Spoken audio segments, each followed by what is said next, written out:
रहते हैं, नीचे बैठने के लिए जगह नहीं है, जानवर बस गुजारा हो रहा है, उनको खाने पीने की कोई, जानवरों के लिए चारा भी नहीं है, इंसानों के लिए रोटी नहीं है, बस ऊपर आसमान है, तले पानी है, बस ज़िंदगी और मौत की जंग लड़ रहे हैं। बाकी मकान तो बह गए हैं, जानवर भी बह गए हैं, बाकी जो होगा वो अल्लाह देखा जाएगा। बताइएगा क्या इंतज़ामात हैं लोगों को रेस्क्यू करने के हवाले से क्या इंतज़ामात देख रहे हैं और जिनको रेस्क्यू किया जा रहा है उनके खाने का, रिहाइश का कैसा मतलब?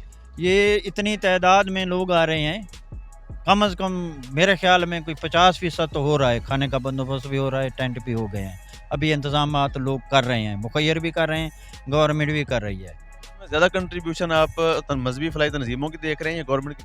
गवर्नमेंट का तो खासा है, लेकिन वो उनका इंतज़ामात अपना है, अपना तरीका है, उनके अफसरान हैं, वो अपने तरीके पर करते हैं। ये जो मजहबी तंजीमें हैं ना, ये अंदर पहुँच गई हैं उन लोगों के। उन लोगों को निकाल रही हैं, यहाँ पर उनकी खिदमत कर रही हैं, दवाइयाँ दे रही हैं, उनको